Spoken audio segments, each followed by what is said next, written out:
สบายดีพี่น้องสบายดีสุขสุขนสมองสมบอนสบายดียามสวยๆพี่น้องจ้าแม่ตาก็มากินทานน้ำมัน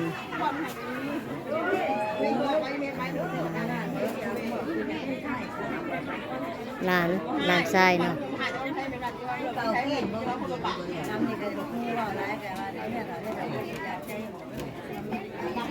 ใช่ถึงเสียชีวิตทางบ้านสีสว่างบ้านซาโบหั่นแหละซาโบของเราเสียชีวิตเมื่อวานนี้เสียชีวิตเมื่อวานนี้ก็เลยวันนี้แม่ตาก็มากินทานน้ำพัน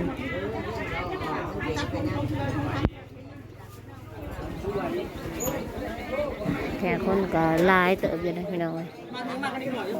เพื่อนเพิ่นก็แคบแหน่จักหน่อย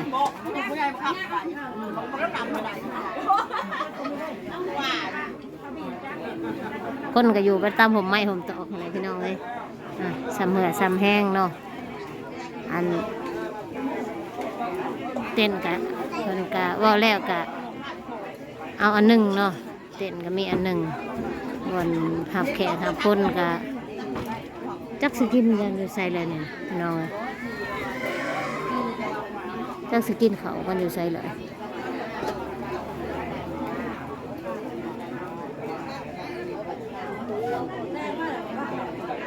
ไปกินเขาใส่ได้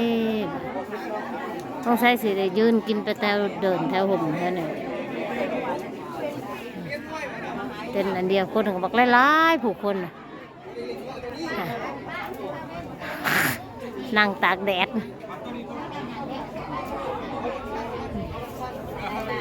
มีห่มอยู่ไปตามผมไม่ผมต่อผมเพื่อนก็จะเอาแล้วเพื่อนคนบ่อยู่บ้านอยู่แต่ได้หมอก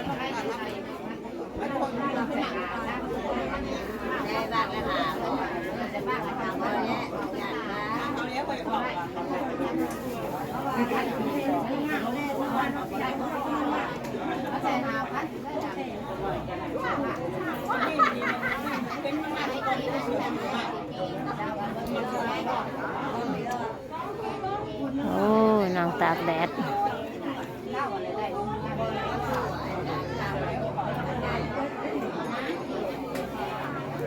นี่มองอยู่มองเศร้าเลยข้างหลังเล่ากับตุกหนัก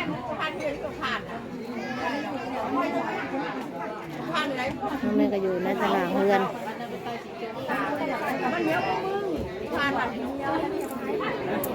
ตลาดเฮือนนี่เห็นนั่นแหละพี่น้องเอ้ยจังเสียงนั่นแหละบ่ได้อุดมสมบูรณ์ปานใด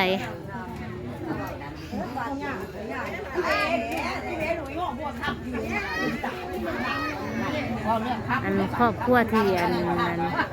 ซาโบพังเล่ากับบ่าวบอยเพิ่นเคยเอาเขามาสอยเรือไหนพี่น้อยกับครอบครัวเพิ่นกับบ่ได้มีปันไดเนาะขาดแคลนเรื่องเขานำความกินกับแต่พออยู่พอกินแต่ละปีนะตั้งกระดังคืน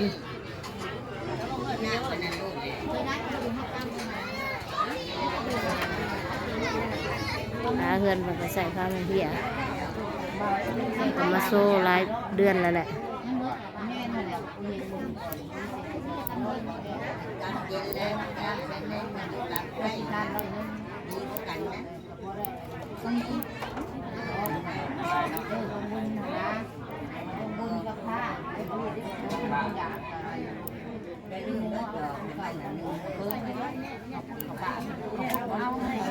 ครับกำลังขึ้นมา2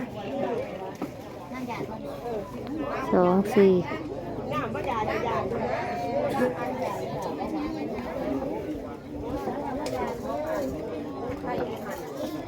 พระ4 องค์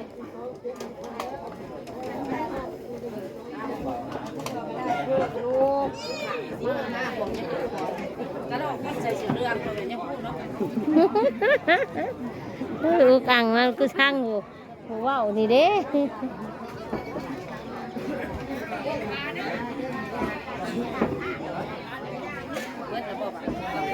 วัดได้4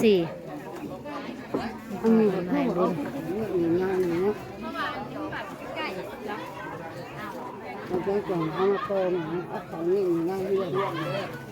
ลูกก็หลานเนี่ยซื้อว่าเป็นหมูซื้อหนังเนี่ย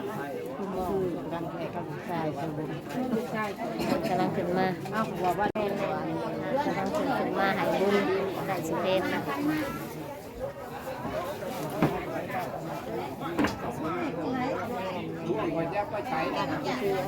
เมื่อเฮือนว่าสั่นเราได้ยินว่าเราเมื่อเฮือน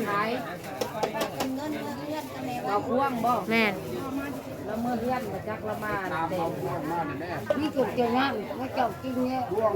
ก็มัน มือแจกมือ13ครับเป็นมืออื่นเป็นมือฮื้อเนาะโอ้ยมือหนึงเนาะ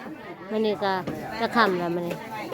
แล้วว่าน้องคำมัน9 คำ10 คำเลยตัว แม่น นี่ป แม่ ระมาณ น 10 แม่นแม่น11เลยนะเฮ้ยเออแม่นแม่นอีก2มื้อก็13บ่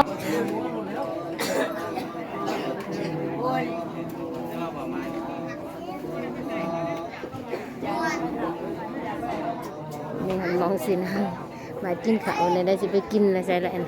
แขกพออยู่ไปนำผมใหม่ผมตอกเต้นอันเดียวตั้งกระจักไปอยู่ในไซเบิร์ดนะ1 2 3โต๊ะหาสุด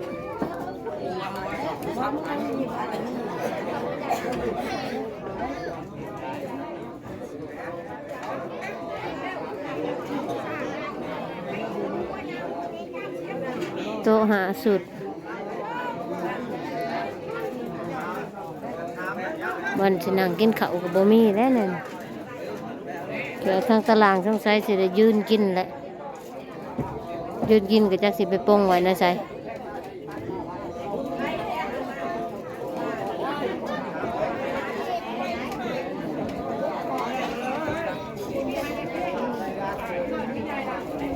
ครอบครัวเพิ่นก็อนาถาแน่พี่น้องเอ้ยขาดแคลนแน่ปัญหาเฮาสิเซาโต๊ะเต้นลายกับเงินกับบ่มี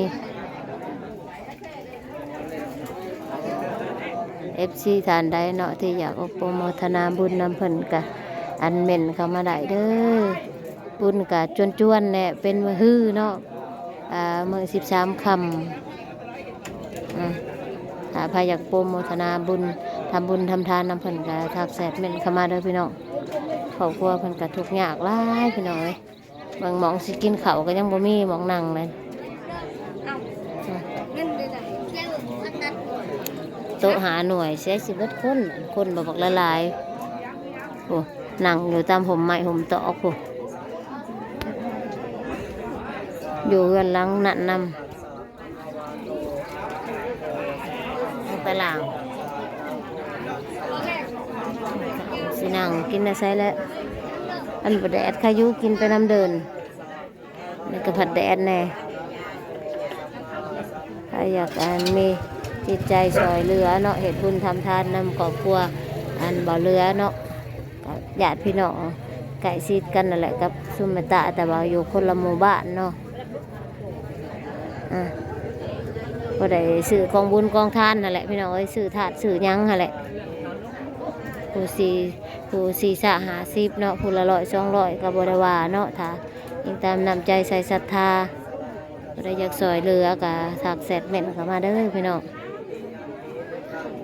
เฟซของเมตตาอะไรพี่น้องเอ้ยเฟซเม่นเข้ามาทางช่องเมตตาก็ได้หรือว่าเฟซบุ๊กเนาะของเมตตาถักเข้ามาเป็นเพื่อนเมตตาก็ได้ผู้ใดอยากโปรโมทนาบุญน้ำเพิ่นคนละ450เมตตากับบริวารเนาะซื้อเฟซเมตตากับบัววันพันธวงศาเด้อพี่น้องถักเข้ามาเป็นเพื่อนได้เนาะถ้าผู้ใดอยากโปรโมทนาบุญนำอันเบาเรือเนาะค่ะให้ถักเสร็จเข้ามาทางเฟซบุ๊กของเมตตาก็ได้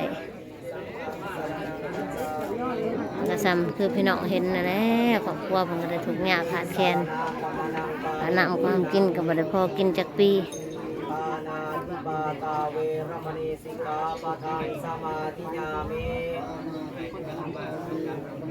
ก็ต้องมาให้บุญเนาะไก่สิเพน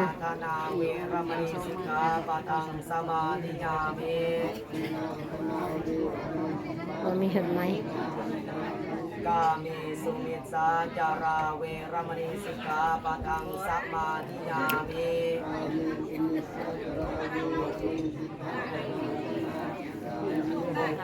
วาตาเวรมณีสิกขาปะทังสมาธิยามิ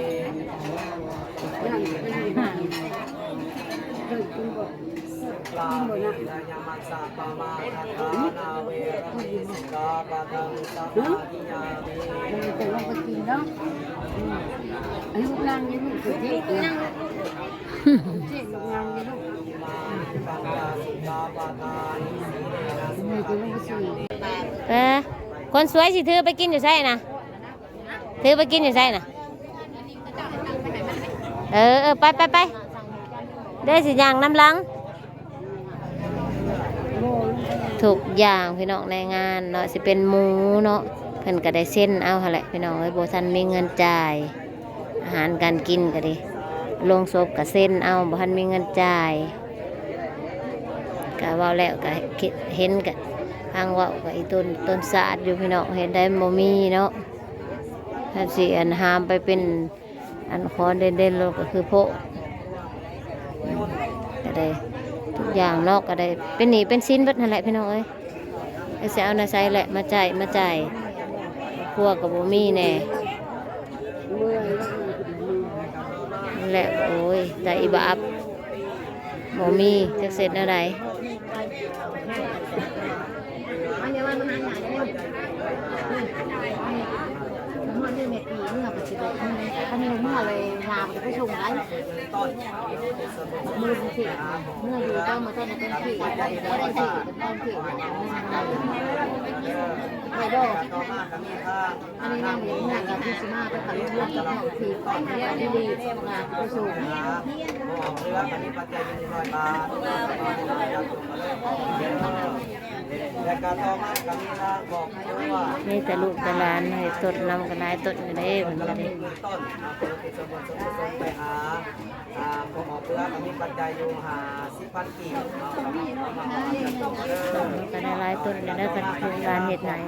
เขียว แล้วก็โอ้ยแต่สงสารพี่น้อง เรือก็มีปัจจัยอยู่100 บาท